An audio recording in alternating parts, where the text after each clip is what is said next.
श्री कृष्णाय नमः। श्री गोपीजन वल्लभाय नमः। श्रीमद आचार्य चरण कमलेभ्यो नमः। श्री गुसाई जी परम दयालवे नमः। श्री गुरवे नमः। चिंता संतान हंतारो यत्पादाम्बुजरेणवः स्वीयानां तान्निजाचार्यान् प्रणमामि मुहुर्मुहुः। यदनुग्रहतो जन्तुः सर्वदुःखातिगो भवेत् तमहं सर्वदा वन्दे श्रीमद्वल्लभनन्दनम्। अज्ञानतिमिरान्धस्य ज्ञानाञ्जनशलाकया चक्षुरुन्मीलितं येन तस्मै श्रीगुरवे नमः। नमामि हृदये शेषे लीलाक्षीराब्धिशायिनं लक्ष्मीसहस्रलीलाभिः सेव्यमानं गलानिधिं चतुर्भिश्च चतुर्भिश्च चतुर्भिश्च त्रिभिस्तथा षड्भिर्विराजते योऽसौ पञ्चदा हृदये मम। नमो भगवते तस्मै कृष्णायाद्भूतकर्मणे रूपनाम विभेदेन जगत्क्रीडति यो यतः। बुद्धिप्रेरक कृष्णस्य पादपद्मं प्रसीदतु ध्यानासमर्थ जीवानाम् अस्माकं सर्वदा सतः। प्रभुर्नंद कुमारो में स्वामिनी वृषभानुजा कृतार्थोहम कृतार्थोहम कृतार्थोहम न संशयः। वेदैर्वेद्यमवेद्यं विदितैर्दितिजारार्ति परार्ति हरं मानसलीन मलिनं संसुति जाले संसुति जालहरम् आनंदैक करोरुरस्थल चरण श्रुति चक्षुरभालम यमुना तोय विहारम प्रणमत गोपालम जगती पालम।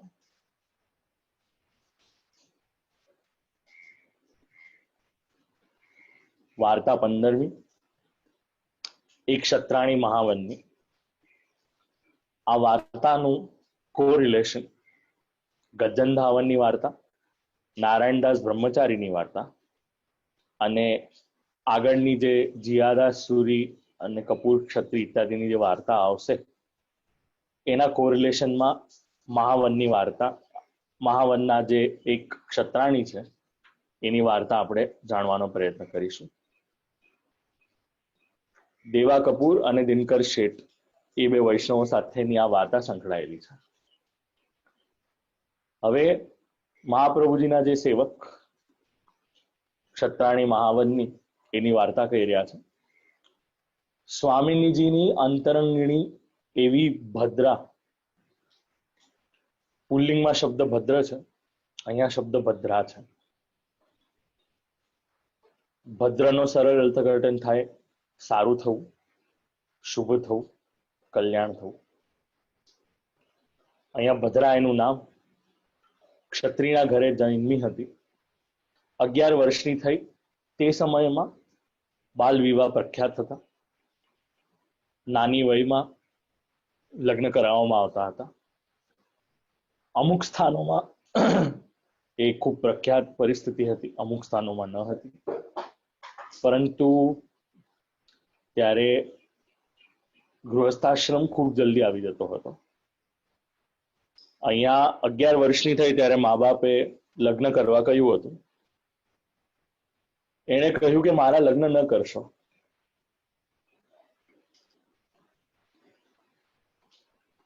જે દિવસે લગ્ન કરશો તે દિવસે વર મરશે અને તમે પણ મરશો।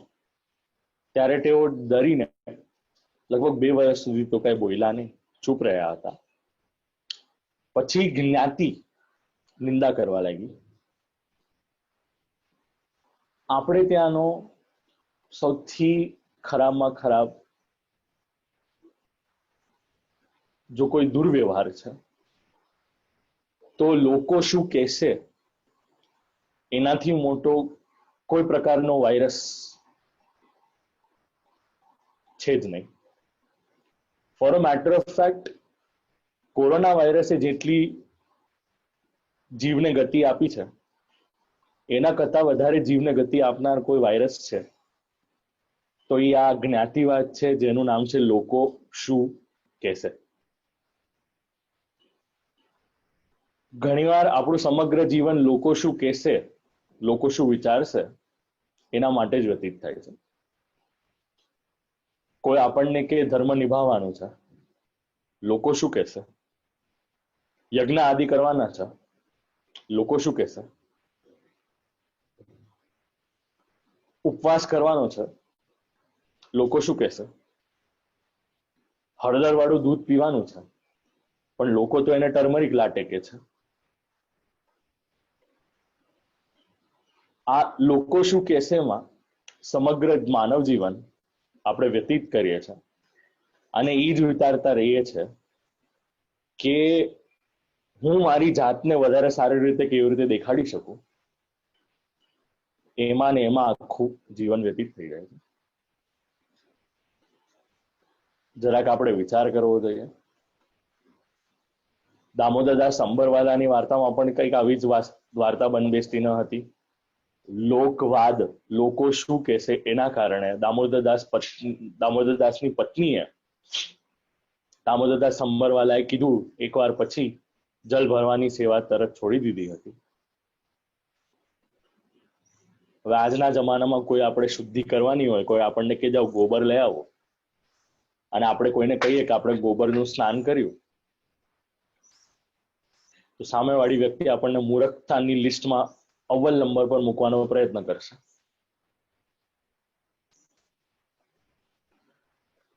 જરાક આનો વિચાર મારા હિસાબે કરવા જેવો છે કે આ લોકવાદમાં શું ખરેખર અટકાવવા જેવું છે? આ એક માનસિક રોગ થઈ ગયો છે લોકોને. સત્ય કરવા જઈએ અને ત્યારે આપણે એમ વિચાર કરીએ કે લોકો શું કહેશે, તો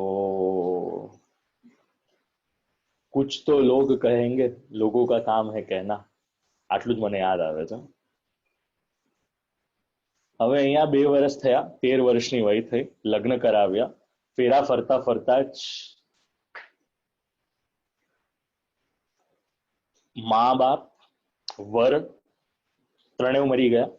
પછી ઘરમાં એકલી રહે, એની સાથે ગામના સંબંધો કોઈ રાખે નહીં, કારણ કે લગ્ન થતા જ એને પોતાના મા બાપ અને વર બધાને માર્યા. જે વ્યક્તિ એનામાં પ્રીતિ કરશે તેનો વિનાશ થશે એવું લોકો કહેતા હતા. પણ પુષ્ટિમાર્ગીય જીવ હોય ને, એ વિલક્ષણ હોય, એ અલિપ્ત હોય, એ કોઈના મગજમાં બેસે નહીં, એને કેવલ પ્રીતિ જ પ્રિય હોય. હવે આ વાર્તામાં વૈષ્ણવ નિમિત્ત કેવી રીતે બને છે એના અનુસંધાનમાં થોડી વસ્તુઓ જાણવા જેવી છે. જેવી રીતે દિવ્યાંગભાઈ અને પૂર્ણિમાબેન એલે અને બેરિયા વૈષ્ણવ યુથ પરિવારના જે વૈષ્ણવો છે એ બધા મળીને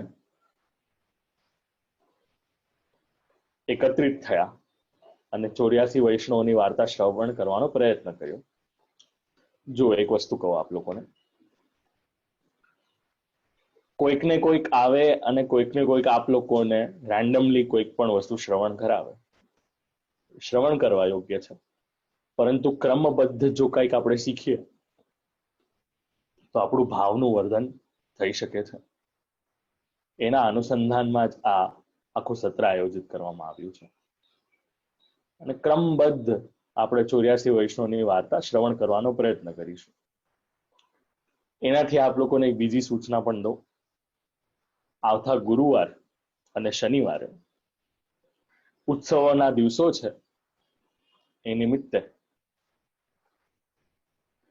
આ સત્રના આયોજનના બદલે બેરિયા વૈષ્ણવ યુથ પરિવાર તરફથી શ્રી કલ્યાણરાય પ્રભુ, જેમના માથે બિરાજમાન છે એવા પૂજ્યપાદ ગોસ્વામી 108 શ્રી ષષ્ઠપીઠાધીશ્વર શ્રી દ્વારકેશલાલજી મહારાજ શ્રીના મનોરથ સ્વરૂપે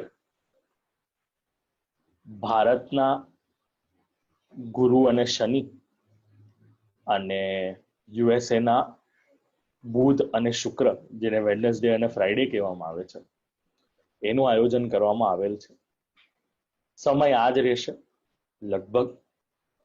આપ લોકો તેની માહિતી દિવ્યાંગભાઈ પાસેથી જાણી શકો છો, અને જો નંબર ન હોય તો પુષ્ટિ ટીવીને પણ સબસ્ક્રાઇબ કરી શકો છો. ત્યાં આપ લોકોને એ વક્તવ્યને શ્રવણ કરવા મળશે. ચંપારણ્ય પીઠાધીશ્વર ગોસ્વામી 108 શ્રી દ્વારકેશલાલજી મહારાજ શ્રી, યુવા આચાર્ય, યુવાઓને પ્રિય એવા આચાર્ય પૂજ્યપાદ ગોસ્વામી 108 શ્રી યદુનાથજી મહોદય શ્રી, અને વિદ્વત્તા જેમની સરળતા પણ છે એવા ગોસ્વામી 108 શ્રી યોગેશ કુમારજી મહોદય શ્રી, કામવન મુંબઈ. આ 3 આચાર્યના, તદુપરાંત 3 શાસ્ત્રીજીઓના અને એના સાથે સાથે 3 વૈષ્ણવોના સત્રનું આયોજન આવી રીતે કરવામાં આવેલ છે. તો તે બદલ આપણે પૂજ્ય મહારાષ્ટ્રીના ઋણી રહીએ અને આપ લોકો યથાયોગ્ય યથાસ્થિતિ એનો લાભ લઈ શકો એવી વિનંતી કરીને આ ક્ષત્રાણીની વાર્તામાં આપણે આગળ વધી રહ્યા છીએ. નારાયણ દાસના ઘરે શ્રી આચાર્ય ચરણ પધારતા હતા. તે વખતે ક્ષત્રાણી એમના દર્શન માટે આવી. શુદ્ધ જીવ હતી એટલે જાણ્યું કે આમના શરણે જઈએ તો ઉદ્ધાર થાય. આચાર્ય ચરણને વિનંતી કરી કે મહારાજ આપ અંગીકાર કરો, મારા લૌકિક પ્રતિબંધો બધા દૂર થઈ ગયા છે. કેટલું સુંદર રીતે કીધું છે. આપણે કહીએ કે ફલાણા ગયા, મારા આમ ગયા, મારા તેમ ગયા. અહીંયા ક્ષત્રાણી અલગ થોટ પ્રોસેસ જ મૂકે છે. સીધું એમ જ કહી દે છે મારા લૌકિક પ્રતિબંધો ગયા. હું અલૌકિકતા માટે વધારે પ્રિપેર્ડ છું. ધારી આપણું કોઈક આવી રીતે પાસ થઈ જાય તો આપણને ચિંતા થાય, આપણને પ્રશ્ન થાય, આપણને ઘણી બધી વસ્તુ વિચાર કરવાની આવે, આપણે દુઃખમાં રહીએ, આપણે શોકમાં રહીએ. પણ આ ભગવાનના જીવ હોય ને એને આવો બધો શોક નડતો નથી.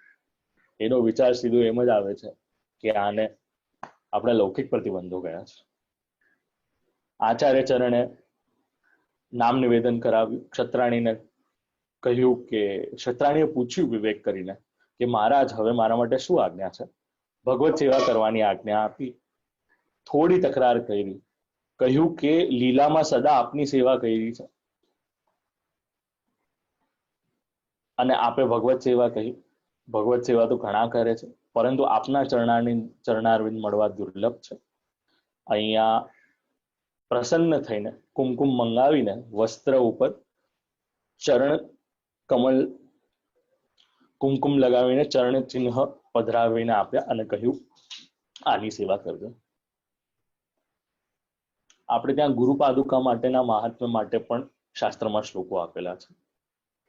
એના થકી જ મૂળતયા આપણે ત્યાં આચાર્ય ચરણ ગુસાઈજી, ગોપીનાથજી ઇત્યાદિ બાળકોના જે ચરણ પાદુકા હતા એને સેવામાં પધરાવવામાં આવતા હતા અને એની જ્યાં સુધી હું જાણું છું ક્રમ અનુસાર પાદુકાજી ઇત્યાદિને પહેલા જગાડવામાં આવે છે. કારણ કે આચાર્ય ચરણ સ્વામીજીના ભાવથી શ્રી ઠાકોરજીની સેવા કરવામાં પધારે એના કારણે શૃંગાર પણ મિનિમલિસ્ટિક હોય છે. અહીંયા એનો એમ અર્થઘટન નહીં લેતા કે કરવાનો નથી હોતો. યથા ગુરુની આજ્ઞા અનુસાર એની સેવા કરવાની હોય છે. જેવી રીતે અમારા અમરેલી ઘરના પ્રણાલીમાં ક્લિયર કટ લખેલું હોય છે કે આજે પાદુકાજીને માલાજી ધરવી, 2 ધરવી, 1 ધરવી ઇત્યાદિ આખો એનો ક્રમ આપેલો હોય છે. મુખ્યતમાં ગુસાઈજીનો ઉત્સવ, મહાપ્રભુજીનો ઉત્સવ, ગોકુલનાથજીનો ઉત્સવ, હરિરાયજીનો ઉત્સવ, આ ઉત્સવોના દિવસે ચરણ પાદુકાજીનું અલગથી વિશેષ ક્રમ પધરાવવામાં આવે છે. ઘણી જગ્યાએ આરતીનો એ ક્રમ હોય છે પણ આ તો યથા યોગ્ય આચાર્યના સ્થાને જે થઈ રહ્યું હોય એના અનુસંધાનમાં આપ લોકોને ખાલી જણાવું છું. હવેના આધુનિક સ્થિતિઓમાં શું થઈ ગયું, બધે મહાપ્રભુજીના સ્વરૂપ પધરાવવામાં આવે.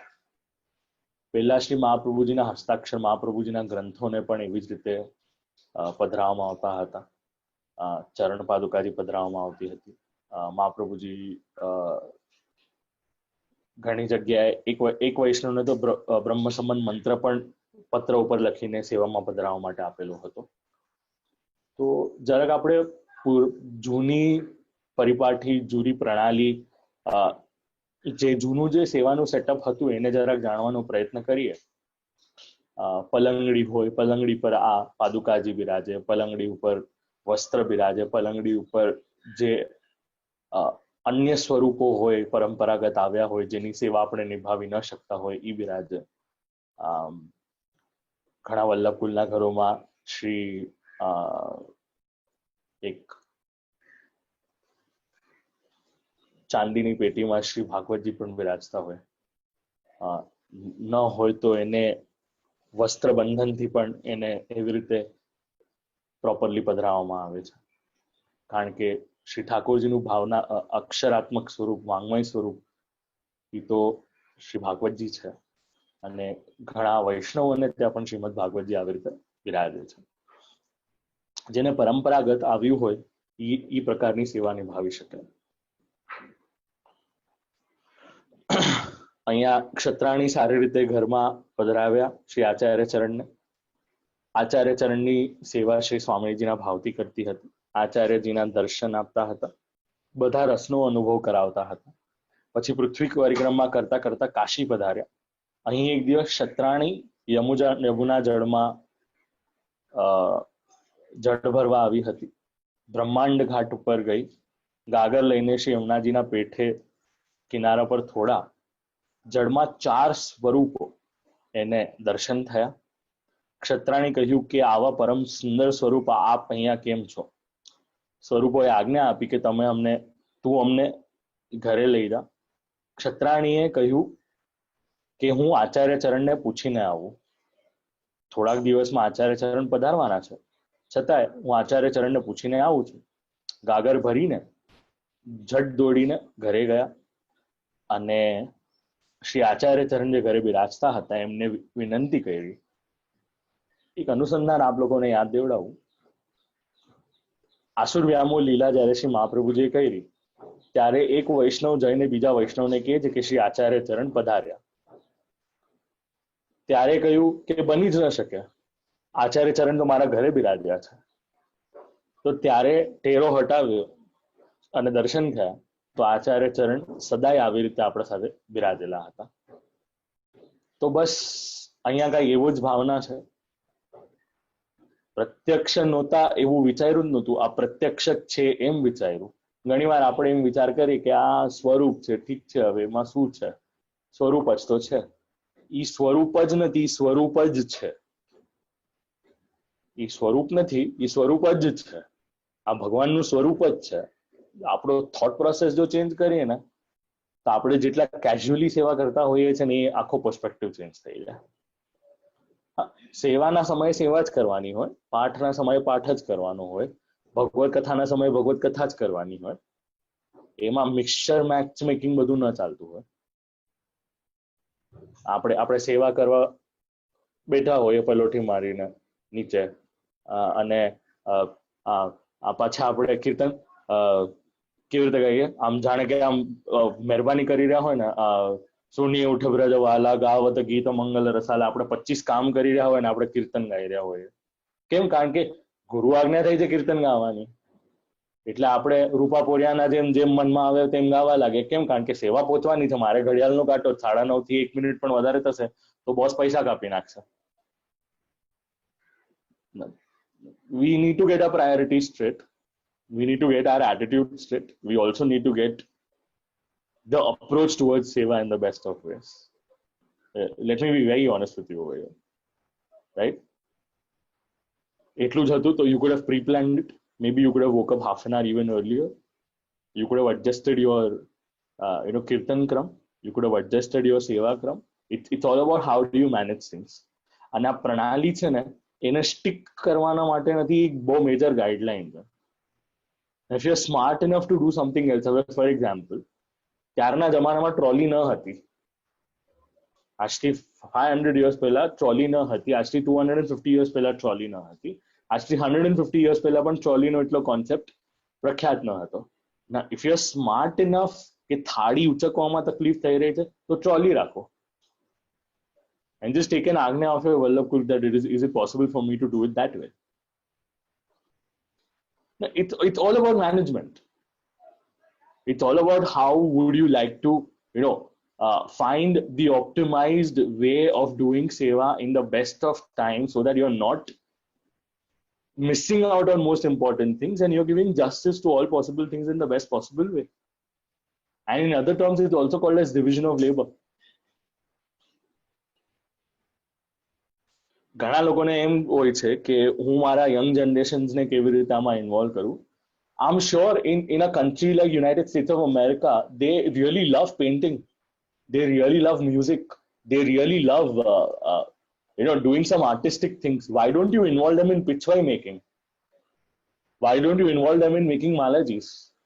Why don't you make them sing a lot of kirtans on a piano first, and then you can eventually shift them to a harmonium? It's all a perspective. It's all a mere perspective. It's about how do you portray those things. हमारा management ની language માં એને art of pitch કહેવાય છે.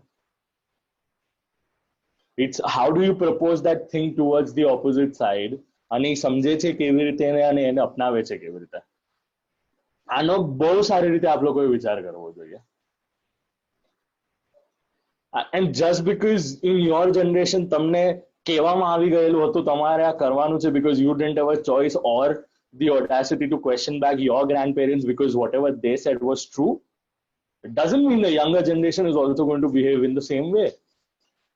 The younger generation is demanding answers, so instead of just condescending upon them and giving them answers directly, you rather find a middle way which can involve them in seva.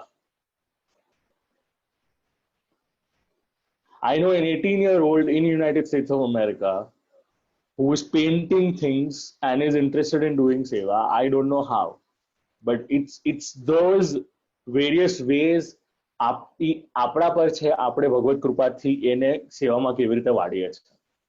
તો જરા આપ લોકો આનો વિચાર કરજો. આવા વચ્ચે ઘણીવાર મારા આવા વાતો આવતી રહેશે, તો આપ લોકો જરાક એને વિચારવાનો પ્રયત્ન કરજો.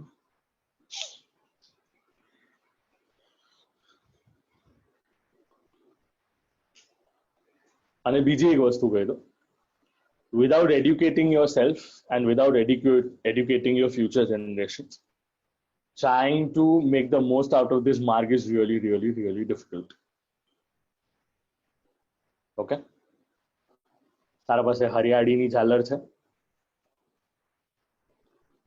તો લાલના બદલે હરિયાળીની ઝાલર ધરી દેજો. બગીચા આઠમ છે આજે, આપ લોકોને ખ્યાલ છે કે નહીં મને ખબર નથી.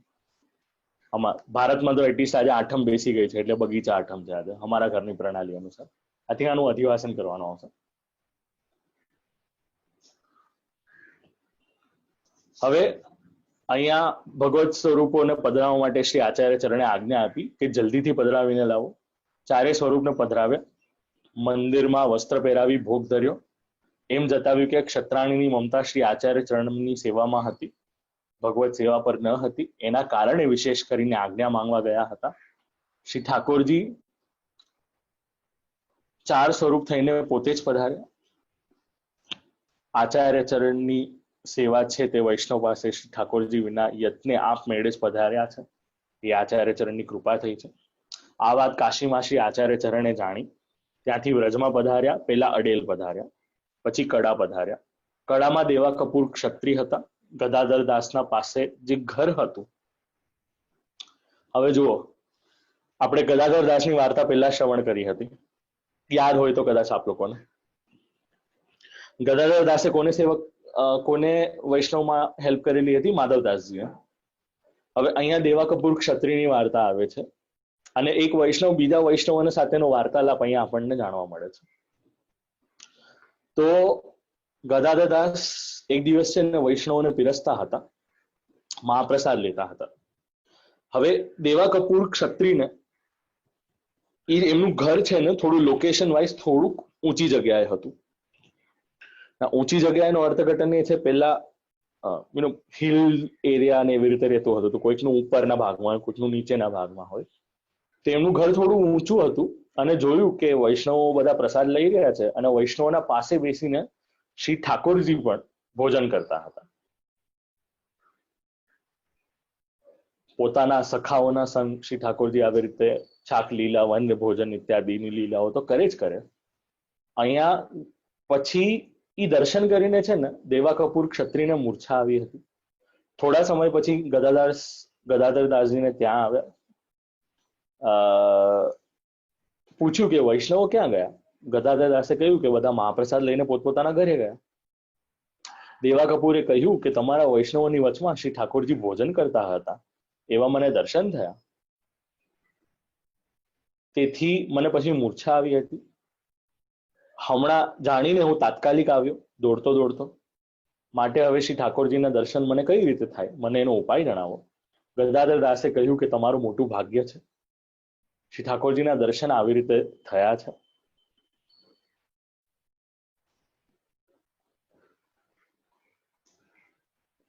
અને આના પછી પશ્ચાતાપ થયો ગદાધર દાસ સાથે વાત કરીને દેવા કપૂરને કે મારો જન્મ વિફલ્યો છે, મને ઉદ્ધાર કરવાનો માર્ગ આપો, હું તમારા શરણે છું, મને શ્રી ઠાકોરજી મળે એવો કંઈક કાર્ય કરો.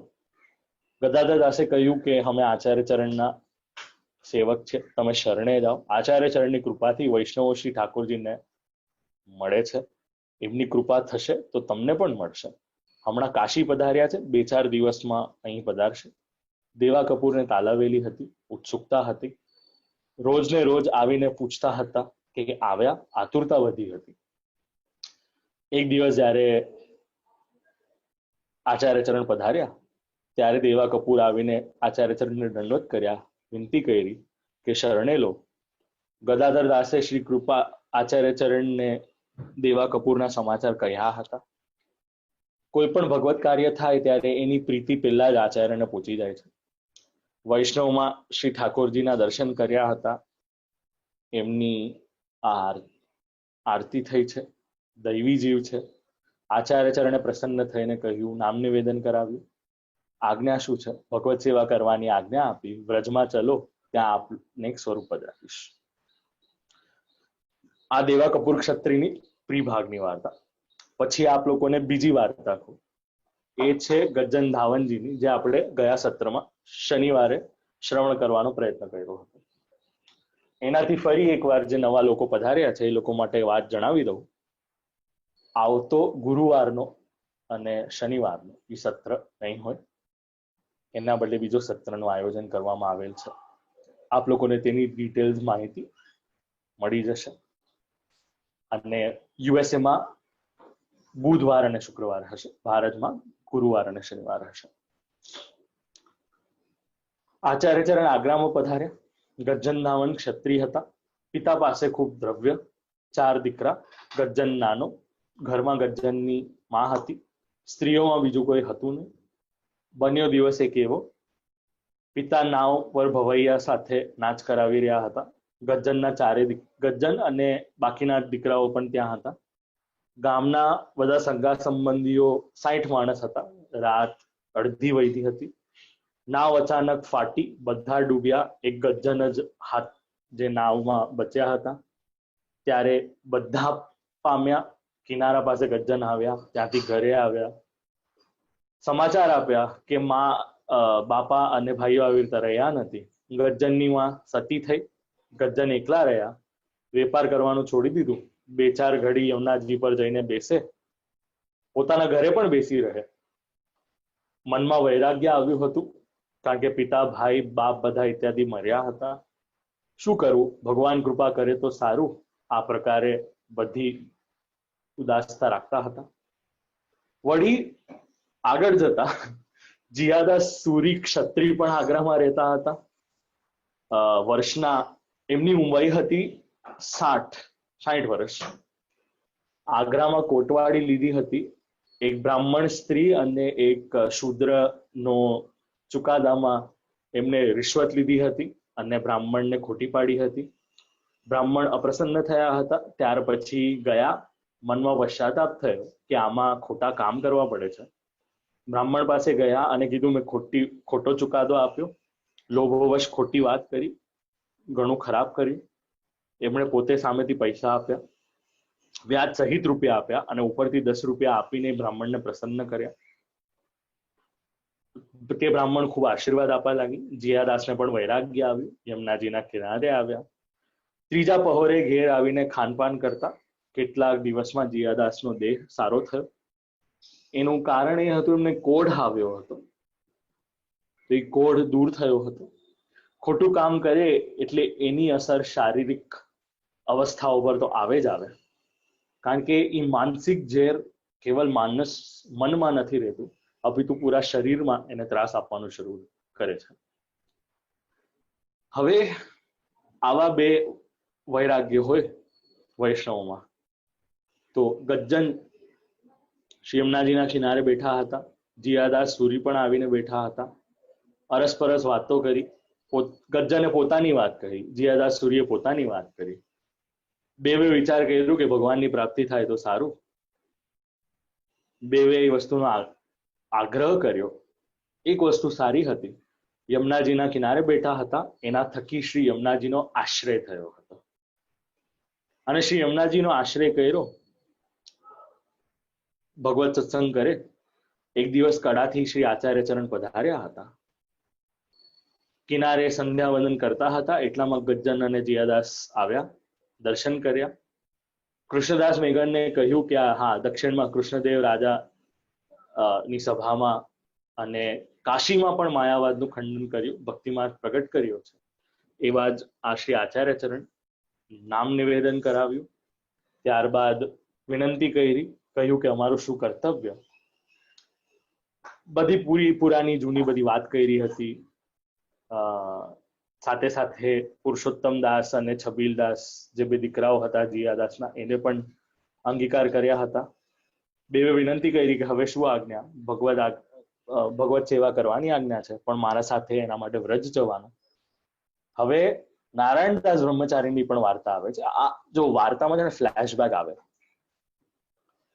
અમ્મા ક્ષત્રાણીની વાર્તામાં મુખ્યત્વે અમ્મા ક્ષત્રાણી શું, મહાવન્ની ક્ષત્રાણીની વાર્તા મુખ્યત્વે કોન્સેપ્ટ જ છે કે એમને 4 સ્વરૂપો પ્રાપ્ત થયા હતા.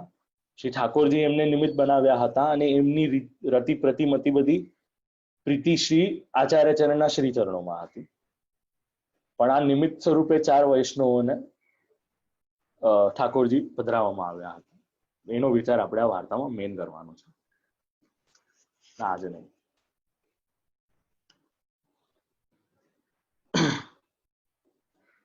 નારાયણદાસ બ્રહ્મચારી મહાવનમાં રહેતા હતા. પિતા મથુરામાં જઈ ક્ષત્રિય પાસે આજીવિકા ચલાવતા હતા, ગુજારો થતો હતો. મથુરા આવ્યા, ક્ષત્રિયના ઘરે કંઈક માંગ્યું. ક્ષત્રિય ચીડાઈને કહ્યું કે ધિક્કાર છે, બ્રાહ્મણને રોજ સવાર પડે ત્યારે જન્મ માંગતા વીત્યો, ક્યારે પેટ ન ભરાયું. આ બ્રાહ્મણ માટે ખૂબ ઇન્સલ્ટિંગ હતું. ત્યારે લાજ આવી. સાંભળતા નારાયણદાસે માઠું લાગ્યું, ખરાબ લાગ્યું.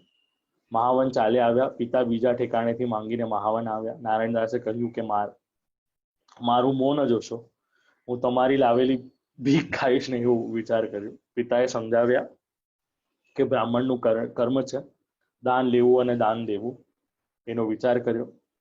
માંગવા જઈએ તો અનાદર થવાનું છે, કારણ કે અજ્ઞાનતાવશ લોકો આવી રીતે વિચારે. જુઓ, પહેલા આપ લોકોને વાત કહું. રાજાઓ જ્યારે હતા ત્યારે પોતાના કુલપતિ, રાજ્યગુરુ, પુરોહિત, પંડિત ઇત્યાદિનું ભરણ પોષણ કરી દેતા હતા. પણ હવેનો સમય વિપરીત થયો, કારણ કે બેઉ બાજુથી પરિસ્થિતિ બદલાણી. બ્રાહ્મણો અજ્ઞાનવશ પોતાનું કર્તવ્ય છોડવા લાગ્યા, અને જે બીજી જ્ઞાતિઓ એમનું ભરણ પોષણ કરતી હતી એમને જલ્દી કરવામાં ન કરવાના કાર્યો બ્રાહ્મણો પાસે કરાવડાવ્યા. જે સંસ્કૃતિમાં બ્રાહ્મણોનો નાશ થાય છે એ સંસ્કૃતિ આગળ કેવી રીતે વધી શકે એનો વિચાર કરો, કારણ કે જ્ઞાન આદાન પ્રદાન કરવાનું કાર્ય એ બહુ મોટું કાર્ય બ્રાહ્મણોનું છે. હવે આ સાંભળીને ઘણાને એવું થશે કે આ તો જ્ઞાતિવાદ આપે છે. આ જ્ઞાતિવાદનો સવાલ નથી, આ પોતાનો કર્મનો સવાલ છે, પોતાના કર્તવ્યનો સવાલ છે. જન્મથી બ્રાહ્મણત્વ, ક્ષત્રિયત્વ, શૂદ્રત્વ ઇત્યાદિ તો પ્રાપ્ત થઈ જ શકે, પરંતુ આપણા કરેલા કર્તવ્યો અને આપણા કરેલા કર્મ એ પણ આપણી જ્ઞાતિ ડિફાઇન કરી શકે છે. એનો પ્રોસિજર થોડો લાંબો છે, પણ ડેફિનેટલી થઈ શકે છે, અને એના થોડા નિયમોનું પાલન કરવું પડે છે. જો એરોનોટિક્સ અને સ્પેસમાં જવું હોય તો એના માટે અમુક ફિટનેસ જરૂરી છે. આર્મી જોઈન કરવું હોય તો એના માટે થોડો બિહેવિયર જરૂરી છે. તમારા બિલિયનર્સ ક્લબમાં, યુએસએ ના બિલિયનર્સ ક્લબમાં પણ જોઈન થવું હોય તો પોતાની 80% સંપત્તિ દાનમાં આપવી પડે છે અને એના એડવાન્સ ટેક્સ પણ ભરવા પડે છે. તો દર ક્લબના, દર સંસ્થાના, દર ઓર્ગેનાઇઝેશન્સના આવી રીતે કોઈક ને કોઈ નિયમ પાલન કરવાના હોય છે. તો પછી જ્ઞાતિ તો માનવતાનું પ્રથમ ચિહ્ન છે અને એ ભગવત કૃપાથી આપણને એ જ્ઞાતિ મળી છે. તો જરા વિચાર નહીં કરતા કે આમને તો શું છે, બેઠા છે ને એમને બોલવાનું છે, અમારે સાંભળવાનું છે એટલે બ્રાહ્મણોના માટે બોલશે. મને કોઈ શોખ નથી. ભગવત કૃપાથી ઘણા કામ છે, ભગવત કૃપાથી ઘણી સેવા પણ કરવાની છે, પણ આ તો સાચું બોલવાનું મારું કામ છે એટલે કહું છું.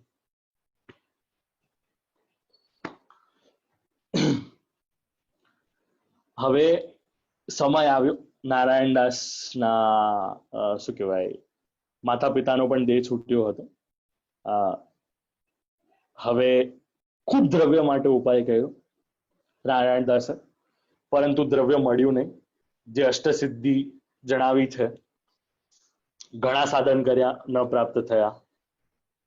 હાર માની 40 વર્ષના થયા, વૈરાગ્ય આવ્યું, દ્રવ્ય પાછળ આટલા વર્ષો વ્યતીત કર્યા. જુઓ, ગજ્જન ધાવનની વય નથી કઈ, જીયાદાસ ક્ષત્રિયની વય કઈ 60, નારાયણદાસ બ્રહ્મચારીની વય કઈ 40. આપણે એમ જ સમજવાનું આપણી વય છે 1 વર્ષ. અને બને ત્યાં સુધી જાગૃત થઈને વૈષ્ણવ થવા માટે તત્પર થવું જોઈએ. શાસ્ત્રને જાણીને, મહાત્મ્ય જ્ઞાન જાણીને, આપણો ભગવત ભાવ સુદ્રઢ કરીને, વિશ્વાસ સુદ્રઢ કરીને શ્રી ઠાકોરજીની સેવા કરવી જોઈએ. બસ આટલું આપણે જો સમજીએ, ઉંમર કોઈ પ્રકારનો બાધક નહીં થાય. તો આપ વયોવૃદ્ધ હો તો એમ જ વિચાર કરવો કે આપની વય 8 વર્ષની છે. 7 વર્ષ કો સાવરો ખેલત નંદ કુમાર કહત વ્રજવાસિયા. બસ 7 વર્ષના બાળક સાથે 7 વર્ષના બનીને ખેલવાનું છે, એનો વિચાર કરવાનો. અને આ નારાયણદાસજીની વાર્તા, બ્રહ્મચારી રહ્યા કારણ કે કર્યા નહીં, દંડવત કર્યા આચાર્ય ચરણને, વિનંતી કરી શું કર્તવ્ય, ભગવત સેવા કરવાનો આપ્યો, પણ મહાવન ચાલો ત્યાંથી શ્રી ઠાકોરજી પધરાવીને આપીશ. હવે મહાવનની આ અમ્માની વાર્તામાં વાર્તા પ્રસંગ પહેલો આવ્યો.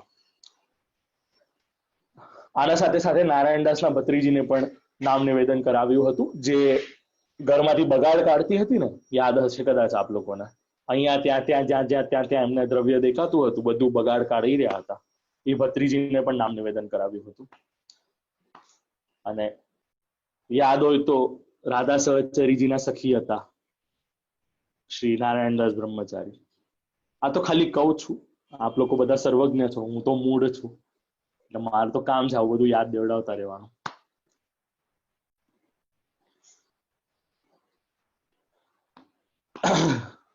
સત્યના ચાપકા વાગે ત્યારે આપણને બહુ દુઃખ થાય,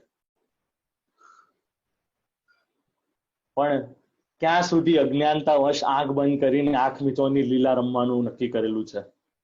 જરા જાગૃત થાવ, સત્ય તરફ જુઓ. એ સત્ય પણ બ્રહ્મ છે, એ સત્ય પણ નારાયણ છે, એને જાણવાનો પ્રયત્ન કરો. એ સત્ય જ્ઞાન છે, એના થકી પોતે સ્વયં પ્રકાશિત થાવ અને ભગવદ લીલાના અનુસંધાનમાં વાર્તાઓ એને જાણવાનો પ્રયત્ન કરો. It's thy duty to know the truth. એક સમયે મહાપ્રભુજી પૃથ્વી પરિક્રમા કરીને મહાવન પધાર્યા હતા. ક્ષત્રાણી બ્રહ્માંડ ઘાટ પર શ્રી યમુનાજીને 4 સ્વરૂપ, યમુનાજીમાંથી 4 સ્વરૂપ પ્રાપ્ત થયા હતા. આચાર્ય ચરણ પાસે પધરાવ્યા. નવનીત પ્રિયાજી, ગોકુલ ચંદ્રમાજી, શ્રી લાડીલેશજી અને શ્રી લલિત ત્રિભંગીજી. શ્રી નવનીત પ્રિયાજી ગજ્જન ધાવનના માથે પધરાવ્યા. શ્રી ગોકુલ ચંદ્રમાજી નારાયણદાસ બ્રહ્મચારીના માથે પધરાવ્યા.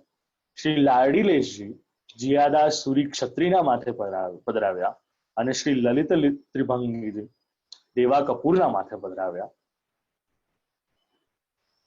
નાથદ્વારા કામન, લાડીલેશજી સુરત અને Lalit Tribhangiji if I am not wrong સૌરાષ્ટ્રમાં બિરાજે છે.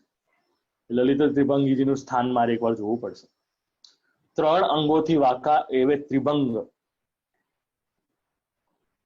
એવા આ લલિત ત્રિભંગ રાયજી છે, લલિત ત્રિભંગીજી છે. હવે શું કહ્યું? આ મારા સર્વસ્વ છે. આચાર્ય ચરણે કહ્યું, ये मेरो सर्वस्व है, આ મારા સર્વસ્વ છે, તે તમારા માથે પધરાવું છું. માટે સેવા પ્રેમથી સારી રીતે કરજો, અને તમારાથી ન બને ત્યારે અમારા ઘેર પધરાવજો. ચારેયને સેવાની રીત બતાવી. દેવા કપૂર અને જીયાદાસને કહ્યું કે તમે ઘેર પધરાવી લઈ જાઓ, ગજ્જન પાછળથી આવશે. પછી જીયાદાસ ઘેર આવ્યા, આગ્રામાં સેવા કરવા લાગ્યા. એમની વાર્તા ત્યારે કહીશું. નારાયણદાસ બ્રહ્મચારીની વાર્તા આપ લોકોએ ઓલરેડી શ્રવણ કરેલી છે. હવે વાર્તા પ્રસંગ બીજો, જે ગજ્જન દાવનની વાર્તામાં આપણને શ્રવણ કરવા ન મળ્યો, પરંતુ અહીંયા આવ્યો. હવે આચાર્ય ચરણ ગજ્જનને અને શ્રી નવનીત પ્રિયાજીને સાથે લઈને શ્રી ગોકુલ પધાર્યા. દામોદરદાસ હરસાની અને કૃષ્ણદાસ મેઘન છે, તે પણ ગોકુલ આવ્યા. સવારે જન્માષ્ટમી હતી, તેથી ગોકુલમાં ઉત્સવ કર્યો. નંદ કે દધી કાંદો, આજ નંદ કે દધી કાંદો. મટકી દહીંથી દહીંનો કાદો દધી ઉત્સવ કર્યો. એક ઉપરણામાં શ્રી નવનીત પ્રિયાજીને ઝુલાવ્યા. એક તરફ શ્રી દામોદરદાસ હરસાનીજી, બીજા તરફ શ્રી કૃષ્ણદાસ મેઘન છેડો પકડી રહ્યા છે. ગાવત નાચ તો ગોપી કરત કુલાહલ, સેંદુર માંગ લગાય. તો એક ગજ્જન ધાવનજી નૃત્ય કરી રહ્યા છે. આચાર્ય ચરણ પલનું ઝુલાવી રહ્યા છે. ઝૂલો પાલને નંદ નંદા, આપણે કીર્તન ગાઈએ છીએ. સાક્ષાત નંદરાયજી, યશોદાજી, વ્રજ ભક્તો, ગોપીઓ બધા નંદાલયની લીલા પ્રગટ કરી અનુભવ સેવકોને કરાવ્યો. પછી ગજ્જનને શ્રી નવનીત પ્રિયાજી પધરાવી આપી આગ્રા માટે વિદાય કર્યા. ગજ્જનને આગ્રા આવીને સેવા કરી. એ પ્રકાર આપણે ગજ્જનની વાર્તામાં શ્રવણ કર્યું. 7 પ્રકારના ઉત્સવો આનંદ મહોત્સવમાં આવે છે, અને એને જાણવા માટે આપ લોકોએ મારા પિતૃચરણ શ્રી કૃષ્ણદત્ત શાસ્ત્રીજીને શ્રવણ કરવા પડશે. કારણ કે જન્માષ્ટમી 4 ઓગસ્ટથી 15 ઓગસ્ટ સુધી એને નિયુક્ત કરવામાં આવેલ છે, અને આપ લોકો ત્યારે એનો ભાવ વધારે સારી રીતે જાણી શકો છો. નંદસ્તો આત્મજ ઉત્પન્ને જાતાલ્લાદો મહામનાહ, આહુય વિપ્રાન વેદ જ્ઞાન સ્નાત શુચિ અલંકૃત ઇત્યાદિ 5મા અધ્યાયના 10મા સ્કંદના 5મા અધ્યાયના પહેલા 18 શ્લોકમાં આ સમગ્ર નંદ મહોત્સવનો ઉલ્લેખ કરવામાં આવેલ છે. હવે આચાર્ય ચરણની કૃપા થઈ આ ક્ષત્રાણી ઉપર. આવી કૃપા પાત્ર જીવ હતી, જેના થકી આવા ભગવત સ્વરૂપો બધા વૈષ્ણવોને પ્રાપ્ત થયા. આચાર્ય ચરણની સેવા પર દ્રઢ ભાવ હતો. આપણે કીર્તન ગાઈએ છીએ, દ્રઢ એના ચરણ કેરો ભરોસો. તો શ્રી આચાર્ય ચરણના શ્રી ચરણમાં આવો દ્રઢ ભાવ હતો. આ 4 સ્વરૂપો પ્રથમ જ પધાર્યા હતા. આચાર્ય ચરણની સેવામાં મમતા રાખી આ વાર્તાની ગૂઢ વાત કહી, અને તેના ઉપર વધારે પ્રકાશ કર્યો નથી. કારણ કે શ્રી સ્વામિનીજીના અંતરંગ સખી છે, અને એમાં વધારે આગળ પ્રકાશ કર્યો નથી. આગળ જતા આપણા પાસે સમય છે હજી, તો આપણે હજી એક નાની વાર્તા, જીયાદાસ સુરી વાર્તા 16મી, એને શ્રાવણ કરવાનો પ્રયત્ન કરીએ. અને જો સમય હશે તો વાર્તા 17મી પણ જાણવાનો પ્રયત્ન કરીશું. કારણ કે આપણા પ્રિય એવા દિવ્યાંગભાઈ એનો ઉલ્લેખ કર્યો હતો 17મીનો. તો ભગવત કૃપા હશે તો પહોંચશું, નહીં હોય તો નહીં પહોંચીએ. આ તો ભક્તિનો જલધારાનો પ્રવાહ છે. અમારે ત્યાં તો હમણાં વર્ષા થઈ રહી છે. ભાદો કી રેન અંધિયારી. ના, આ તો ખાલી વાત કરું છું. આપણું પહોંચાશે તો પહોંચશું, એમાં કોઈ ના જ નથી. હવે જીયાદાસ સુરી શ્રી યમુનાજીના સખી છે. લીલામાં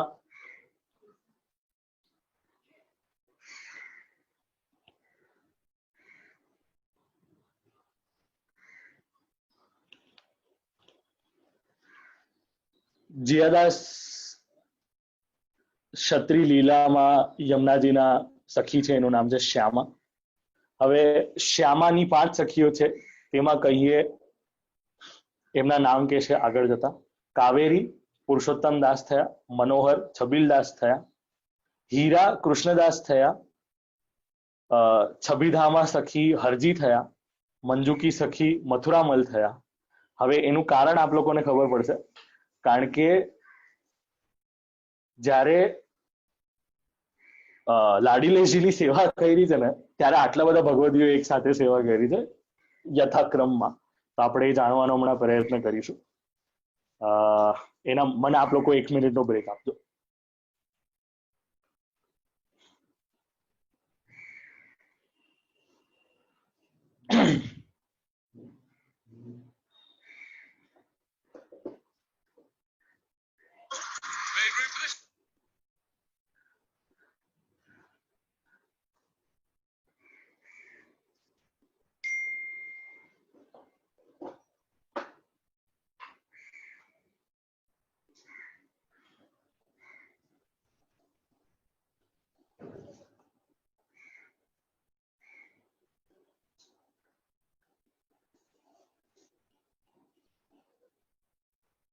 બગીચા જણા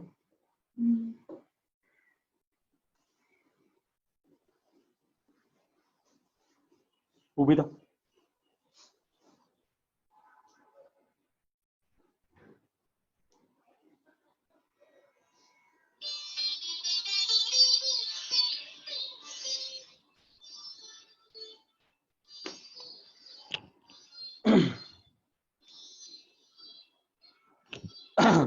જીયાદાસ સૂરીની વાર્તામાં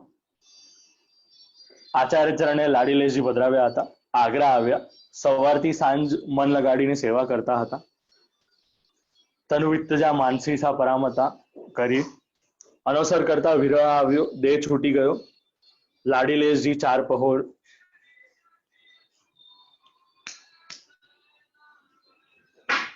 લાડીલેશજી 4 પહોર જીયાદાસ પાસે સેવા કરાવી. કેવલ 4 પહોર, 4 પ્રહર સેવા કરાવી હતી લાડીલેશજીએ. કારણ કે જીયાદાસ ઉત્તમાધિકારી હતા, લીલામાં મન લાગી ગયું હતું, પછી લૌકિક વૈદિક જોયું ન હતું. જીયાદાસના 2 દીકરા પુરુષોત્તમદાસ છબીલદાસ, તેમણે કેટલા દિવસ સુધી સેવા કરી. બંને ભાઈઓને સંતતિ ન થઈ હતી. જીયાદાસનો દેહ છૂટ્યો, ભાઈઓએ પણ લૌકિકમાં વ્યવહાર છોડી દીધો. શ્રી ઠાકોરજીમાં મન લગાડીને બેઠા હતા. એટલે અહીંયા જે બાકીની 2 સખીઓ હતી, કાવેરી અને મનોહર, એ 2ની વાર્તા અહીંયા થઈ. જાણ્યું કે હવે દેહ છૂટશે ત્યારે 2 ભાઈના મામા કૃષ્ણદાસ ચોપડા ક્ષત્રિ, એમના માથે લાડીલેશજી પધરાવ્યા. કૃષ્ણદાસ ચોપડાએ કેટલા દિવસ સારી રીતે સેવા કરી. એક સમયે ત્યાં પણ કોલેરા આવ્યો હતો. હમણાં કોરોના આવ્યો છે, ત્યારે કોલેરા હતો. તો કૃષ્ણદાસનું આખું કુટુંબ મરણ પામ્યું. કૃષ્ણદાસ પોતે એકલા રહ્યા. કુટુંબ દૈવી ન હતું, એના કારણે લાડીલેશજીએ સમગ્ર પરિવારને બોલાવી લીધા અને શ્રી ઠાકોરજીએ અંગીકાર કર્યો. પછી આસુરી જે રહ્યું હતું તે આગ્રામાં પઠાણે આવીને ગામ લૂંટ્યું, માર્યા. તેમાં કૃષ્ણદાસજી અને લાડીલેશજી 2 જ રહ્યા હતા. બધું દ્રવ્ય લૂંટાઈ ગયું હતું. કૃષ્ણદાસના મિત્ર હતા હરજી. તો આજે કૃષ્ણદાસ હતા એ હીરા નામના સખી થયા, અને હરજી હતા એ છબીધામા નામના સખી થયા. તો અને મથુરામલ છે એ મંજુકી નામના સખી થયા. શ્રી આચાર્ય ચરણના સેવક છે, તેમના ઘરે કૃષ્ણદાસ જઈને રહ્યા. મથુરામલે તો 3 દિવસ સુધી સેવા કરી, દેહ છોડ્યો, ભગવત પ્રાપ્તિ થઈ. હરજી અને કૃષ્ણદાસ મળીને સેવા કરતા હતા. કૃષ્ણદાસનો દેહ છૂટ્યો, લીલામાં પ્રાપ્ત થયા. પછી હરજીએ 1.5 વર્ષ સુધી સેવા કરી લાડીલેશજીની. તે ગુસાઈજીના ઘેર ગોકુલ પધરાવ્યા, અને આ જીયાદાસ શ્રી આચાર્ય ચરણના આવા કૃપાપાત્ર ભગવદીય હતા, એ આપણને અહીંયા જાણવા મળ્યું. શ્રી ઠાકોરજી સમગ્ર વસ્ત્રાભૂષણ સહિત ગોકુલ પધાર્યા હતા, અને ગિરધરજી ગિરધરજીના લાલજી, દામોદરજી, મુરલીધરજી, ગોપીનાથજી એમના ઘરે શ્રી ઠાકોરજી સામગ્રી સહિત પધાર્યા હતા. તો પેલા ગિરધરજીના વંશમાં પધાર્યા હતા અને ત્યારબાદ હવે તૃતીય ઘરમાં બિરાજે છે આ સ્વરૂપ. તો આ છે જીયાદાસ સુરીની વાર્તા, જે અત્યંત સંક્ષિપ્ત છે. બિકોઝ શ્રી ઠાકોરજી લગભગ બે થી અઢી વર્ષના ગાળામાં શ્રી ઠાકોરજી પધાર્યા છે પાછા. શ્રી ઠાકોરજી બધા સેવકોને પાછા અંગીકાર કર્યા છે, કારણ કે લીલાનું અનુસંધાન થઈ ગયું હતું, ભગવત ભાવમગ્ન થઈ ગયો હતો, એના કારણે વધારે સમય એમને રાખ્યા નથી. આગળ જતા દેવા કપૂર ક્ષત્રિયની 17મી વાર્તા, એમાં શ્રી જશોદાજીના સખી દેવા કપૂર, એમનું લીલામાં નામ પ્રવીણા, સ્ત્રીનું નામ રસલીના. આ બે કડામાં રહેતા હતા દેવા કપૂર સ્ત્રી પુરુષ. ત્યારે ત્રિભંગીજીના સ્વરૂપ શ્રી આચાર્ય ચરણે સેવામાં પધરાવીને આપ્યા. દેવા કપૂર અને એની સ્ત્રીએ ઘણા દિવસ સુધી શ્રી ઠાકોરજીની સેવા કરી. દેવા કપૂરનો દેહ છૂટ્યો, સ્ત્રીએ ઘણા દિવસ સુધી કરી. થોડા દિવસ પછી સ્ત્રીનો પણ દેહ છૂટ્યો. ત્યારે તેના સંબંધીઓ અગ્નિ સંસ્કાર કર્યો. ઘરે આવીને મંદિરની કમાડ ખોલી. દીકરાએ જોયું તો સઘળી સામગ્રી એમની એમ રહી, પરંતુ જે શ્રી ઠાકોરજી હતા તે નથી રહ્યા. સેવા ખાલી પડી છે. શ્રી ઠાકોરજી અંતર્ધાન થયા, તે કોઈને જણાવ્યું નહીં. અંતર્ધાન થઈને દેવા કપૂરના જે 4 દીકરાઓ હતા એમને શ્રી ઠાકોરજી પ્રાપ્ત ન થયા, એમની પાસે સેવા ન કરાવી. અહીંયા આપણને એક સંદેહ થશે. શ્રી ગોપીનાથજી શ્રી ગુસાઈજીના મોટાભાઈ પાસે પામ્યા હતા, લૌકિક વૈદિક કાર્યમાં આસક્ત હતા, તેથી સેવા શ્રી ઠાકોરજીએ ન કરાવી. કારણ કે અહીંયા એવું વાર્તા પ્રસંગમાં આપણને એમ કહેવામાં આવે છે કે જે સ્વરૂપ શ્રી ગોપીનાથજીએ સેવ્ય કર્યા હોય એ તો મર્યાદા માર્ગીય હોય, બળદેવજીના માયા રૂપ છે, મર્યાદા રૂપ છે. શ્રી આચાર્ય ચરણ સેવ્ય પુષ્ટિ પુરુષોત્તમ, તેથી સંબંધ કઈ રીતે બને? એના કારણે અંતર્ધાન થઈ ગયા.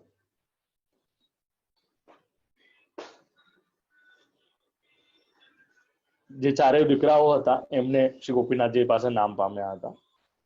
હવે આ દેવા કપૂર આવા મોટા ભગવદી હતા. આ વાર્તા બંધ બેસતી નથી, કારણ કે જો મર્યાદા માર્ગીય હોત શ્રી ગોપીનાથજી તો પછી આચાર્ય સ્વરૂપે બિરાજર ન હોત. એક બાજુ પુરુષોત્તમજી એમ આજ્ઞા કરે છે, શ્રી વલ્લભ પ્રતિનિધિમ તેજો રાશિમ દયાર્ણવમ ગુણાતીતમ ગુણનિધિમ શ્રી ગોપીનાથમ આશ્રય. તો આ પુષ્ટિમાર્ગમાં એક ખૂબ ખોટો પ્રોપોગેન્ડા છે. પુષ્ટિમાર્ગી આચાર્ય હતા શ્રી ગોપીનાથજી, 2 ગ્રંથ વિરચિત કર્યા હતા જે હજી પ્રાપ્ત થાય છે. આના ઉપરાંત પણ જે ગ્રંથ વિરચિત કર્યા હોય, જેની રચના કરી હોય, એ આપણને મળતા નથી. જે ગ્રંથની રચના કરી છે એનું નામ છે સાધન દીપિકા અને નિત્ય સેવા વિધિ શ્લોકા. આ 2 ગ્રંથ છે જે શ્રી ગોપીનાથજીએ રચના કરેલી છે. શ્રી આચાર્ય ચરણના બાદ શ્રી ગોપીનાથજીને જ સમગ્ર પુષ્ટિમાર્ગની આચાર્ય પરંપરા સંભાળવા માટે નિયુક્ત કર્યા હતા. આચાર્ય તિલક થયેલું હતું. તો આ જેમ મેં પહેલા વાર્તા પ્રસંગના થોડાક દિવસમાં જ આપ લોકોને કહી દીધું હતું કે અમુક વાર્તાઓની પ્રામાણિકતા જરાક આપણે વિચાર કરવી જોઈએ. અહીંયા પણ આવો એક પ્રશ્ન થાય છે. તો બ્રાહ્મણી એક હતી, ગુસાઈજીની સેવક હતી, એને ત્યાં શ્રી ઠાકોરજી પ્રકટ થયા. શ્રી ગુસાઈજીની કૃપાથી એની વાર્તા જ્યારે 252 વૈષ્ણવમાં આવશે ત્યારે એને શ્રવણ કરવાનો પ્રયત્ન કરીશું. આટલું કહીને મારી વાણીને આ 4 મહાનુભાવ સ્વરૂપોના શ્રી ચરણમાં સમર્પિત કરીને વિરમું છું. શ્રી કૃષ્ણ અર્પણમસ્તુ.